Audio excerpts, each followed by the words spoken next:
Bonjour tout le monde, bienvenue à cette conférence de presse. Je m'appelle Brandon Klim et je serai votre modérateur aujourd'hui. Hello and welcome to today's press conference. My name is Brandon Klim and I will be your moderator for today. I'm pleased to invite the Honourable Steven Guilbeault, Minister of Environment and Climate Change, to deliver his remarks. Et il me fait plaisir aujourd'hui de vous inviter l'Honorable Steven Guilbeault, Ministre de l'Environnement et du Changement climatique, à prendre la parole. Monsieur le ministre. Merci beaucoup, Brandon. Hello, bonjour à toutes et à tous. Merci de vous joindre à nous cet après-midi. J'aimerais d'abord reconnaître que nous sommes ici réunis sur le territoire ancestral non cédé du peuple algonquin Anishinaabe. Je tiens à le souligner car il s'agit d'une étape essentielle vers la réconciliation. Je suis très heureux d'être ici avec mes homologues des provinces et des territoires. Et j'aimerais les remercier d'être venus à Ottawa pour participer à cette importante réunion. We've just wrapped up our first face-to-face ministers meeting since COP15, where the world agreed to the Kunming-Montreal Global Biodiversity Framework. I'm very happy to report that we're all on the same page in recognizing the critical importance of protecting nature and the COP15 objectives.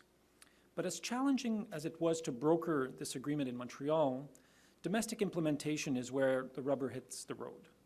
That's always the way with environmental challenges, and I just want to say how much I appreciated sitting down with my counterparts from provinces and territories, as well as Indigenous partners, to begin to hammer out the path forward.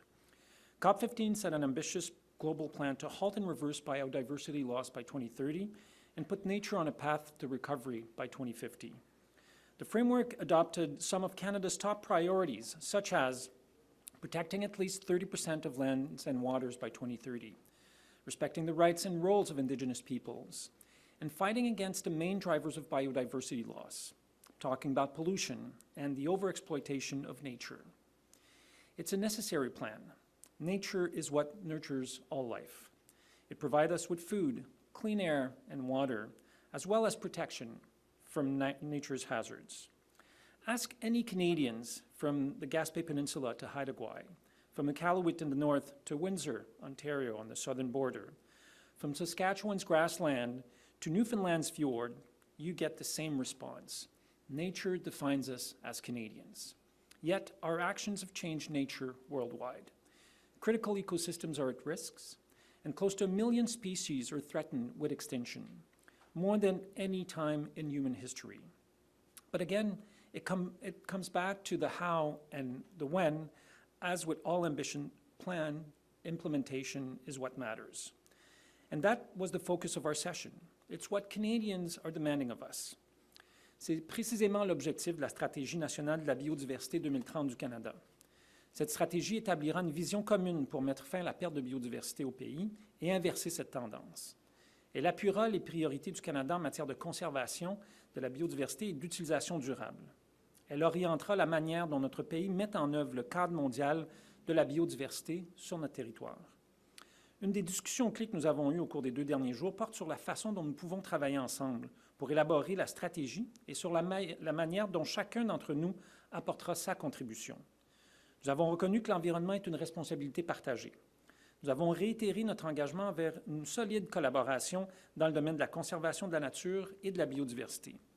Et nous avons reconnu que les provinces et les territoires ont compétence sur la gestion des terres et des ressources, de même que sur la gestion des espèces sauvages, et qu'ils jouent un rôle important dans l'atteinte des objectifs de la protection de la nature. All in all, it was a very positive meeting. I am pleased to announce that we have struck a series of commitments today between our different orders of government that will strengthen the protection of Canada's biodiversity from coast to coast to coast. We have agreed on an approach of collaboration and an approach that requires sustained and collective action. Everyone must do their part for each of us to reach the critical area conservation goal of 30 by 30. And there's no action on the environment in Canada without the full engagement of Indigenous leaders. Yesterday, we met with many leaders to discuss the role of Indigenous-led conservation in developing the strategy for the implementation framework. This is vital to our shared goals. Over the coming months, we're going to continue working together, and that's how we will make progress. I look forward to this ongoing collaboration and our achievements together. Tout le monde a un rôle à jouer. Et lorsque nous participons toutes et tous, nous pouvons aspirer à un monde plus équitable, plus sain et plus viable pour les générations actuelles et celles à venir. Nous pouvons y arriver, mais nous devons progresser plus vite et en faire davantage. Il n'y a pas de temps à perdre. Merci. Thank you.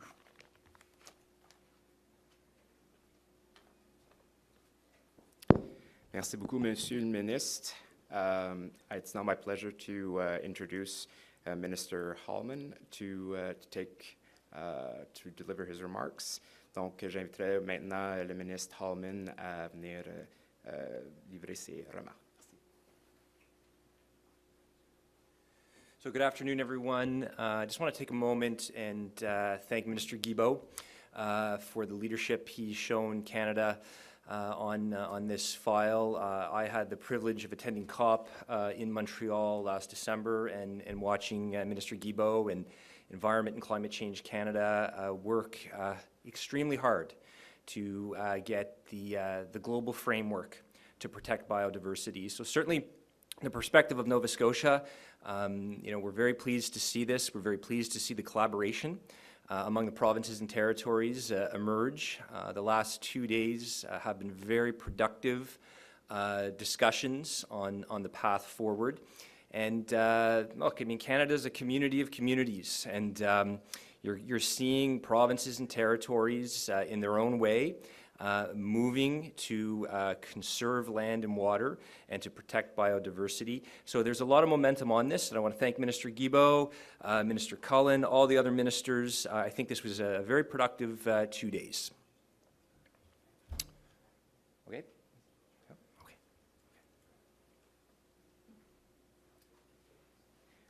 Merci beaucoup. J'inviterai maintenant le ministre Nathan Cullen de la Colombie-Britannique de venir adresser la conférence.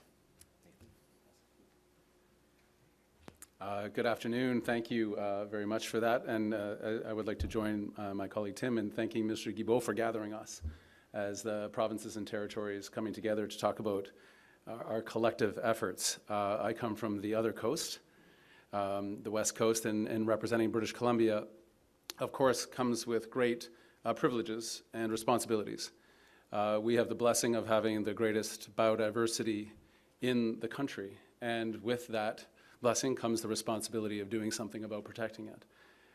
In my mandate, my commitment from the Premier David Eby, is to protect 30% of the land and waters by 2030. This is an ambitious goal. It is also a doable goal because of our partnerships with the rights and title holders in British Columbia.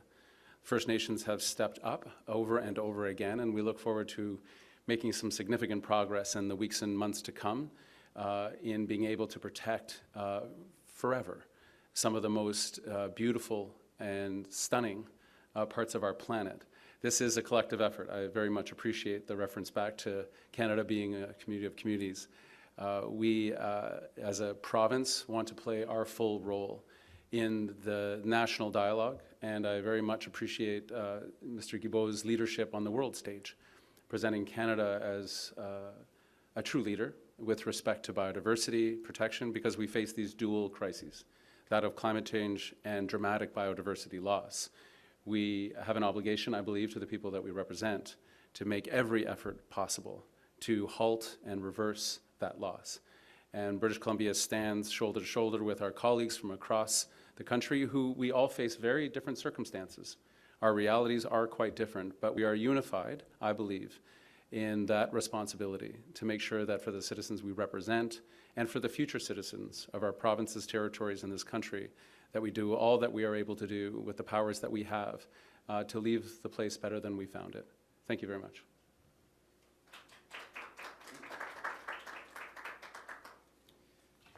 Thank you very much, Minister Cullen. The ministers will now take your questions.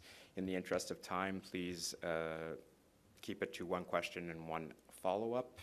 And there are 2 microphones, one on each side of the room. Donc, les ministres prendront maintenant vos questions. Veuillez, s'il vous plaît, vous identifier par votre nom et votre média, et puis de garder une question et une relance. Donc, j'inviterai les ministres à venir.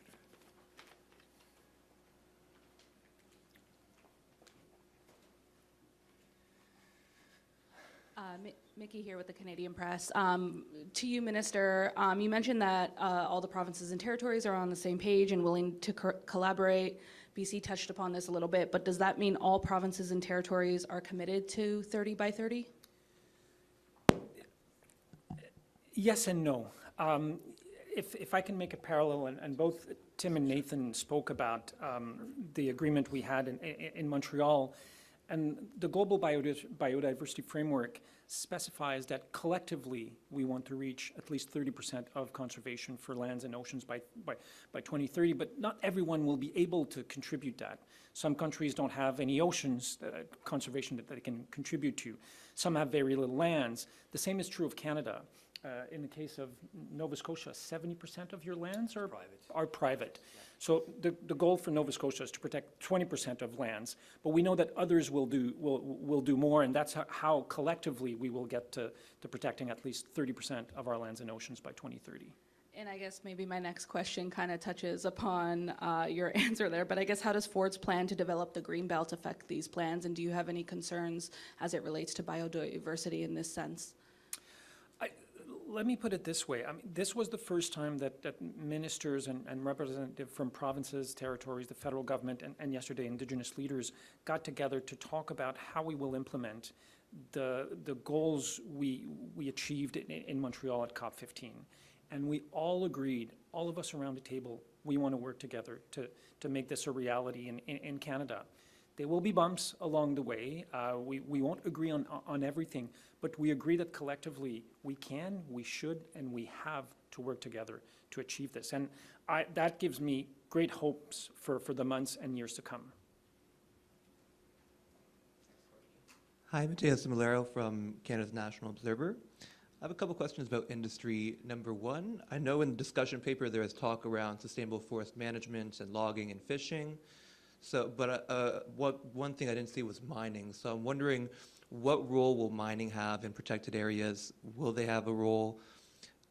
Is there a sense that mining can be sustainable or can work alongside biodiversity? So thank you for the question. Certainly the province of Nova Scotia very much supports a mining sector. We have in Nova Scotia the principle of sustainable development, sustainable prosperity embedded in our climate change legislation. So obviously, look, these are big questions that environment ministers, natural resources ministers across the country are certainly contemplating.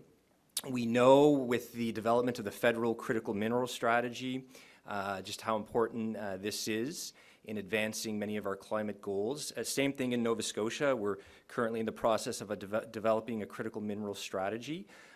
So look, I mean, we're all committed to climate action. We're all committed to the concept of sustainable development, and certainly in, I think, all the provinces where appropriate, you know, there'll be these things will coexist. It's a great question, and I'll take it to a real-world example to help illuminate how this must be yes and yes. I represent the northwest part of British Columbia, where the Tahltan have their traditional territories. The Tahltan have great ambitions with respect to conservation. We're working very collaboratively together right now and bringing our federal partners to the table. The Tahltan are also very interested in mining. And as my friend said, the part of our ecological response, our climate change response, requires us to be able to effectively and sustainably have a mining industry in Canada to secure those minerals that go to the solutions that we require. So the answer, in short, is it must be a part of that solution, that the extractive resource industries increasingly, I believe, are aware of their obligations in participating in their economic part of the sector, and know that that has to be done in a sustainable way. It'll be some work, changing some traditional practices, but we're very much committed to making sure that those two things can live in harmony.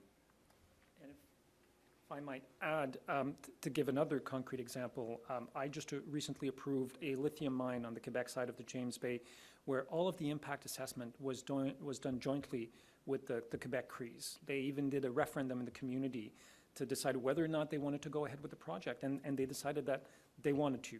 So as we're trying to reduce and eventually substantially reduce our dependencies on fossil fuels, we know that we will need critical minerals to do that, but it's not a license to drill, baby, drill. It needs to be done, as my colleagues have outlined, it needs to be done in a different way perhaps than the way we used to do things. And certainly when it comes to working with our Indigenous nations partners to ensure that it's done in a way that is both respectful of their rights, their roles, as well as done in a sustainable manner. Perfect. Okay, and then for follow-up, you know, of course, some nations are pro-development or there's aspects of it, but there's also land defenders that might not want projects even within the same community. I know Target 20 talks about protections for land defenders. This is for the minister. I'm just wondering, and your colleague, and Minister Guilbeault, and your colleague from British Columbia. I'm just wondering about have you spoken with your colleague Mendocino around the community industry response group and how that might be impacted by this 20 to 30 by 30 goal? Can that unit from the RCMP exist when Target 20 is being sought after? So we, as you probably know, we launched last week on the 15th the symposium to start the consultation on how we will develop a national plan for biodiversity in Canada to implement the Global Biodiversity Framework. I've also made a commitment to table legislation in the House of Commons on the Nature Accountability Act. So I don't have the answers to that question because we will be defining, and it's not just up to us, the federal government, to define those answers. We will be working with our provincial, territorial, as well as Indigenous colleagues and environmental organizations, the private sector, to find the answer to those questions. Part of the response to your question, I'll leave the public safety questions beside for our colleagues federally and provincially that work on RCMP matters specifically and have those authorities. In cases where conflict has arisen, oftentimes, not always, but oftentimes, you look to the source and there has been a decision, often by provincial or federal governments, simply not to do land use planning. That comprehensive look at all of the values and interests, particularly for rights and title holders. We have stood a significant number of tables across British Columbia right now that are dealing with the land use planning aspect from the ground up with the rights and title holders whose territory we're operating in. That is the most effective way, in my belief, not only to avoid the conflict, but to make decisions about what use happens, where and when, involving people from the start rather than going permit by permit, transaction by transaction, and the unfortunate tradition of previous governments to divide and conquer, to pick one side and pit sometimes family against family. So we've learned some very difficult lessons in Canada and British Columbia around this issue, and we know that the investments in land use planning is what leads to those better decisions and a much greater chance of aligning those values and having a much more harmonious question when it comes to resource extraction. Perfect. Thank you very much. Bonjour, Valérie Gavache de Radio-Canada. Monsieur Guilbeault, j'aimerais vous entendre sur ce 30% d'ici 2030. On sait qu'il y a des provinces comme la Colombie-Britannique, mais le Québec également, qui se sont déjà engagées. Est-ce qu'il y a des provinces qui n'ont pas encore pris d'engagement et de cibles formelles face à l'engagement que vous avez pris à la COP 15? Vite comme ça, je pense que toutes les provinces et les territoires ont des cibles, ou si elles n'en ont pas, elles sont dans le processus de les définir. Mais dans la conversation que nous avons eue au cours des 2 dernières journées, il n'y a personne qui a dit « non, moi je vais pas contribuer, je ne vais pas faire ma part ». Et comme je l'expliquais plus tôt en anglais, différentes juridictions ont différentes réalités. 70% des terres sont privées en Nouvelle-Écosse, 90% à l'île du Prince-Édouard. Donc, l'idée dans ces provinces-là qu'on peut faire 30%, ce n'est pas réaliste, mais on sait que dans d'autres juridictions, sur les terres fédérales aussi, en mettant tous ensemble, nous serons capables d'atteindre le 30% en 2030. Et vous avez quand même un pouvoir limité comme gouvernement fédéral dans l'atteinte de cet objectif. Est-ce qu'à un moment donné, si les provinces n'atteignent pas assez rapidement, donc d'ici 2030, ces cibles-là, est-ce que vous avez des mécanismes pour hausser le ton, je dirais, ou pour en faire une obligation aux provinces, parce que c'est un pouvoir qui est tellement partagé. Est-ce que vous serez en mesure, à un moment donné, peut-être, de durcir le ton? Honnêtement, je ne crois pas que nous aurons besoin de le faire. Nous avons déjà des plans qui démontrent comment on peut arriver à atteindre 25 en 2025, qui est notre objectif intérimaire, en voie vers l'atteinte du 30 en 2030. Le gouvernement fédéral peut faire beaucoup de choses. Notamment, nous faisons des investissements historiques depuis 2018 dans la conservation, dans les solutions basées sur la nature, dans la conservation pilotée par les peuples autochtones. Et ce qu'on voit, c'est qu'il y a beaucoup de projets qui voient le jour. L'annonce par le premier ministre lors de la COP 15 d'un financement de 800 millions pour 4 projets pilotés par les Autochtones qui vont permettre au Canada d'atteindre pratiquement la cible de 2025. Alors, je pense qu'on y arrive et moi, je vois pas de nécessité de forcer qui que ce soit. C'est vraiment une collaboration et un dialogue. Hi, Minister. David Thurton from CBC News. I want to ask you a question about the clean fuel regulations. Federal Conservatives and also Atlantic Premiers have called on you to pause those regulations.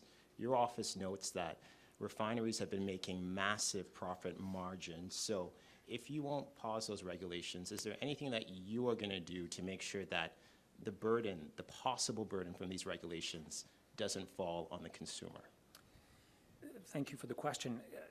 If you look at the impact assessment that was done by Environment and Climate Change Canada when the regulation was published, you clearly show that we've worked really hard to ensure that we would minimize the cost to consumers in the first year of application of the regulation. And yes, going towards 2030, we might see cost increase.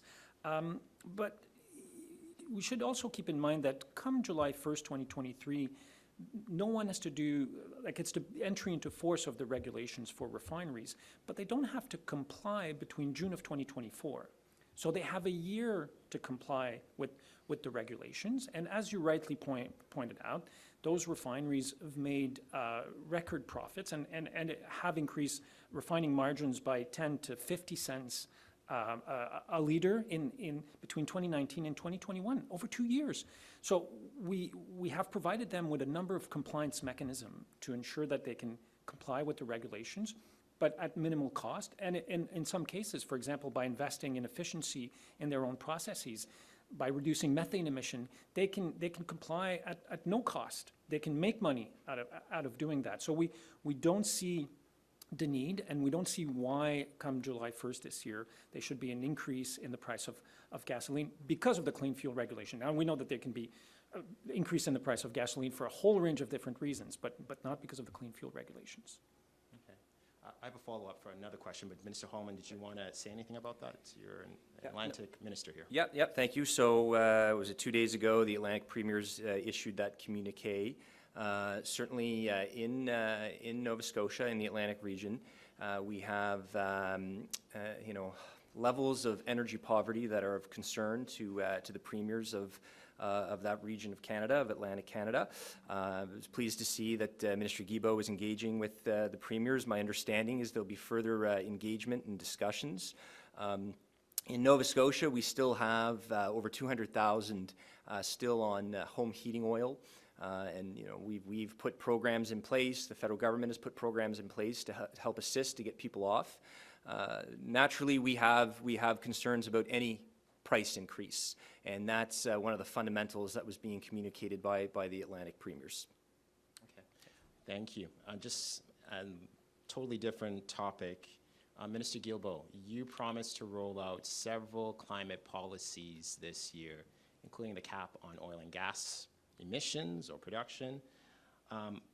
Has that been on pause since pending the outcome of Alberta's election on Monday? Have you paused the rollout of these policies? And when can we expect to see the oil and gas cap?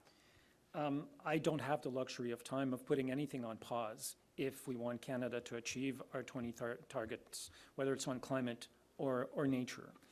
Since I've been Minister of the Environment, we have come up with the clean fuel regulations, which had been in development for over 6 years. We've published a draft regulations on the zero-emission vehicles, and I'm confident that we will be able to publish the final regulations by the end of the year on ZEVs. We've issued a discussion paper on the oil and gas cap, as well as on the carbon-neutral electricity sector by 2035, the net zero electricity sector. And we will be, in those last two instances, we will be publishing draft regulations in the near future. I can't give you a date because we're still working on it, but certainly when it comes to electricity and the oil and gas cap, people should remember that draft regulations means that they're open for consultations, they're open for comments. We will be continuing the conversation we have with provinces, territories, Indigenous peoples, experts, over some time before we publish final regulations. So what will be coming out in the near future will not be final regulations. They will still be up for discussions. Davis Legree, iPolitics. This question's for Minister Guilbeault. CPAWS released a report earlier this week that suggested large provinces like Alberta and Ontario have made minimal progress over the last couple of years on the nature protection issue. Just wondering if A, you've seen it, and B, why do you think all the provinces are on the same page when this report suggests that some are lagging well behind? If I might, I would start with the fact that CPAWS gave the federal government an A-. I think that's worth mentioning. I don't think there's any discrepancies between what the CPAWS report shows and the agreement we've come to in the last 2 days, which is, regardless of where we are, whether it's the federal government, we've certainly made some progress. We've protected in the last 3 years more than 300 square kilometers, additional square kilometers to what was already protected. We're doing much better on marine protection, but we're not there. And I think the commitment we've all made today is that we will work together to ensure that Canada as a nation, not that the federal government, but as a nation reaches our goals of 30 by 30. And like I said, one of the provinces that received the lowest grades is Alberta. Just wondering if they participated in any way in these meetings, and if not, why they didn't wait till after the election. Unfortunately, this meeting has been scheduled for a long time, and because of the election, there was no participation from Alberta government representative. But I have been talking with my Alberta counterparts before the election on some of these issues. If I remember correctly, Minister Savage was in Montreal for COP15. I'm looking to some of my colleagues, but I think she was there. She participated. So we are engaged with the government of Alberta on the issue of nature protection and biodiversity protection, and I'm confident that, regardless of the result of the elections on Sunday in Alberta, we will continue that collaboration. Merci beaucoup. Thank you very much. Merci. Thank you. Thank you so much.